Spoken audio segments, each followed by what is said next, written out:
बिस्मिल्लाहिर्रहमानिर्रहीम। अस्सलाम वालेकुम नाज़रीन, आप यूट्यूब चैनल देख रहे हैं। मैं इमरान खान हूँ। नाज़रीन, मैंने कुछ अर्सा पहले खबर आपको दी थी कि एक शख्सियत के लिए मोहसिन पाकिस्तान मरहूम अब्दुल कदीर खान साहब का जो घर है जो इस्लामाबाद में मौजूद है उसको तैयार किया जा रहा है। मैंने आपको ये खबर दी थी आज से कुछ अर्सा पहले। अब जनाब ये खबर की तस्दीक आ गई है और मैंने ये कहा था कि जो इस्लामाबाद के रिपोर्टर्स हैं वो ज़रा पता कर लें अपने तौर पे कि ये किसके लिए किया जा रहा है। तो ये जस्टिस अमीनुद्दीन खान के लिए किया जा रहा था और इस्लामाबाद के सेक्टर E7 में डॉक्टर अब्दुल कदीर खान का घर उन्हें अलॉट कर दिया गया। इससे पहले उसको बड़ा शानदार तरीके से उनकी मर्ज़ी के मुताबिक बेशुमार कौम का पैसा लगाकर उसको रेनोवेट किया गया और उन्होंने अपनी मर्ज़ी से पूरा घर विज़िट भी किया, जाकर देखा भी, अपनी मर्ज़ी की चीज़ें बताई, यहाँ ये बना दो, यहाँ ऐसे कर दो, यहाँ ऐसे कर दो। शानदार रेनोवेशन के बाद, क्योंकि उन्होंने काम करने हैं ना पाकिस्तान की मिलिट्री एस्टेब्लिशमेंट के कहने के ऊपर, और एक ऐसी आईनी अदालत बनाई गई है जो हर गैर आईनी काम को तहफ़्फ़ुज़ देगी। पाकिस्तान में चाहे फ़ौजी अदालतों में सिविलियन का ट्रायल हो, चाहे पाकिस्तान तहरीक इंसाफ की मखसूस नशिस्तें हों, चाहे कोई भी जुल्म और बर्बरियत हो पाकिस्तान में जो अब आईनी अदालत बनाई गई है ये तहफ़्फ़ुज़ फराहम करेगी पाकिस्तान की मिलिट्री एस्टेब्लिशमेंट को। तो इन जजों को तहफ़्फ़ुज़ फराहम भी किया जाएगा। वफाकी आईनी अदालत के मुलाजमीन के जुडिशल और यूटिलिटी अलाउंस में मौजूदा बेसिक सैलरी के 50% तक का इजाफा कर दिया गया। नए अलाउंसेस का इतलाक वफाकी आईनी अदालत के तमाम मुलाजमीन पर फौरी तौर पर होगा। पाकिस्तानियों को कुचल रहे हैं, तबाह कर रहे हैं, जबकि उन जजों को और उनके अमले को फ़ायदा पहुंचा रहे हैं जिन्होंने मिलिट्री एस्टेब्लिशमेंट के कहने पे तमाम फैसले करने हैं। हमें बार बार एक बात की जाती है पाकिस्तानियों को, मैं ज़रा इसको क्लियर करना चाहता हूं कि पाकिस्तानी फ़ौज जो सऊदी अरब में गई है ये बहुत बड़ी सआदत है। मेरा सवाल ये है कि इससे पहले तो सबसे ज़्यादा अमरीकी फ़ौज सऊदी अरब में मौजूद है, क्या ये अमेरिका के लिए भी बहुत बड़ी सआदत है? पाकिस्तानी फ़ौज वहाँ पर यह कहती है कि हम मक्का और मदीना की हिफाजत करने के लिए गए, वो तो पूरी दुनिया का हर मुसलमान करेगा। लेकिन सवाल ये है कि फिर आपने पैसे सऊदी अरब से क्यों लिए? जब आप सऊदी अरब से अरबों डॉलर लेते हैं और उसके बदले में आपकी फ़ौज जाती है तो फिर आप इसको सआदत नहीं कह सकते। जब अमरीकी फ़ौज भी वहाँ पे उसी काम पे मौजूद है और आप भी उसी काम पे मौजूद हैं तो फिर ये सआदत नहीं हो सकती। ये तो सऊदी अरब की और वहाँ की हुकूमत की हिफाजत है और आप ये काम कर रहे हैं और आपने पार्लियामेंट में, कैबिनेट में किसी जगह पे भी इसको डिस्कस नहीं किया।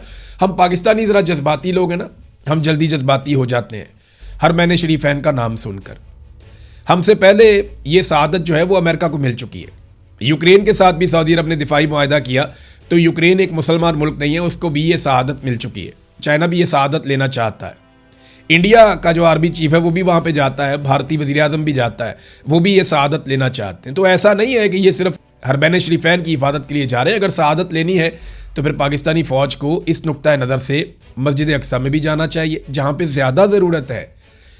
वो बड़ी सआदत है इस वक्त। यहाँ पे तो फ़ौज मौजूद है, हिफाजत मौजूद है, वहाँ पे तो लगातार जुल्म और जबर हो रहा है ना। अगर ये सआदत आपने लेनी है तो फिर आप मस्जिद अक्सा जाइए, वहाँ पर भी आपको ये सआदत मिल सकती है। तो सआदत के बदले में फिर आप डॉलर नहीं लेते। सऊदी अरब से आपने जिस तरह डॉलर लिए हैं तो इसको आप लोगों को बेवकूफ़ बनाना बंद करें। नाज़रीन, मुश्तबा खामनाई के हवाले से खबर है कि एक दूसरी अहम शख्सियत ने मुश्तबा खामनाई से मुलाकात की है। देखें, इससे पहले एक मुलाकात हुई थी उनकी ईरानी सदर से, जो रिपोर्ट हुई 7 मई को ईरानी सदर ने मुलाकात की थी।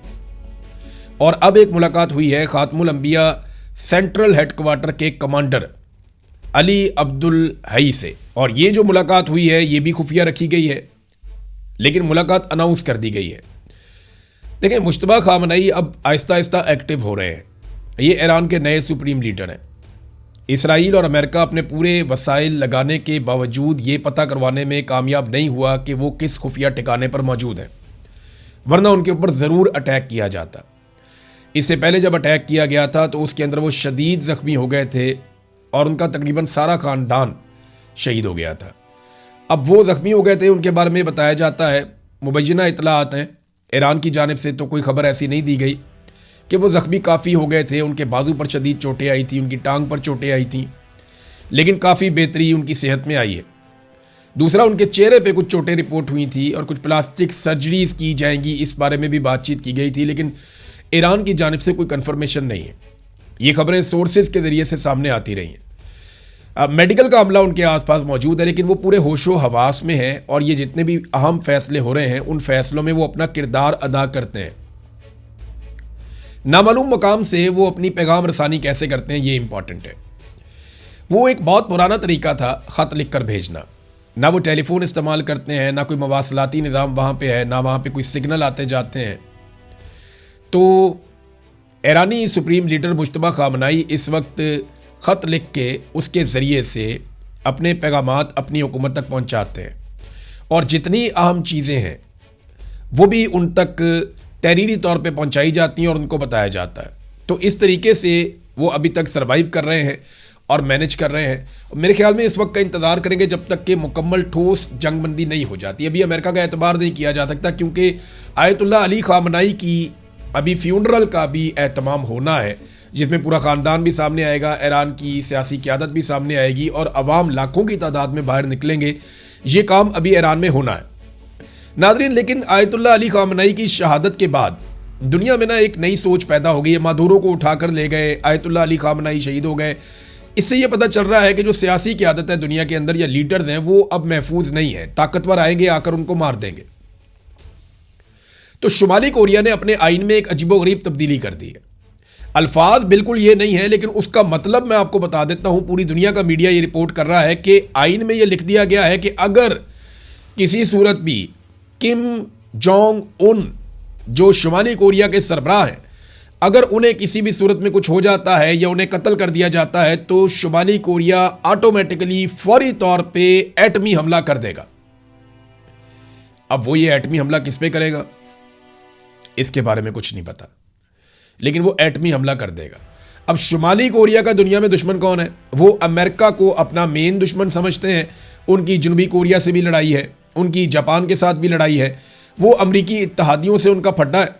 चाइना और रशिया उसके बड़े इत्तहादी हैं शुमाली कोरिया के, जबकि शुमाली कोरिया अमेरिका को अपना सबसे बड़ा दुश्मन समझता है। अब ये अमेरिका में खतरे की घंटी बज रही है कि अगर किम जोंग उनको कुछ भी हो गया तो ये ऑटोमेटिकली वहाँ से एटम बम और मिसाइल उड़ेंगे और वो एटम बम मारेंगे अमेरिका के ऊपर या अमेरिका के इत्तहादियों के ऊपर। अब ये कॉन्स्टिट्यूशन में लिख दिया गया है। कॉन्स्टिट्यूशन में जो लफ्ज़ इस्तेमाल किया गया है वो बराह रास्त ये लफ्ज़ तो नहीं है कि किम अगर कत्ल हो जाता है। वहाँ पे जो वर्ड इस्तेमाल किए गए हैं, if the command and control system over the states nuclear forces is placed in danger by hostile forces, ये वहाँ पे जुमला इस्तेमाल किया गया। लेकिन असल बात यह है कि वहाँ पे जो कमांड एंड कंट्रोल सिस्टम है उसका मरकज़ किसके कंट्रोल में है? वो तो किम के कंट्रोल में है। तो अगर किम जोंग उनको कुछ होता है, और सादा मतलब ये है कि अगर उन्हें कत्ल किया जाता है, तो अब तो वो बहुत महफूज आदमी है। दुनिया को उनकी हिफाजत का बंदोबस्त करना चाहिए, उनकी सिक्योरिटी का, उनकी हिफाजत का, क्योंकि अगर उन्हें कुछ हो गया तो वो एक कॉन्स्टिट्यूशन में ऐसी चीज़ लिख गए हैं और वो एक ऐसा सिस्टम बना रहे हैं जिससे ऑटोमेटिकली मिसाइल उड़ेंगे और वो उनके दुश्मनों के ऊपर बरसेंगे। नाज़रीन, आखिर में एक खबर है, मुख्तसर मैं बताता हूँ, इस पर डिटेल में बाद में बात करेंगे कि यूएई पाकिस्तानी शहरियों को डिपोर्ट कर रहा है और बड़ी तादाद में पाकिस्तानी शहरियों को पाकिस्तान भेज दिया है। हुकूमत ने इसकी तरदीद की है, लेकिन हकीकत क्या है हम एक और वीलॉग में इस पर बात करेंगे। अब तक के लिए इतना ही। अपना ख्याल रखिएगा, अपने इस चैनल का भी। अल्लाह हाफिज़। अब तक के लिए इतना ही। अपना ख्याल रखिएगा, अपने इस चैनल का भी। अल्लाह हाफिज़।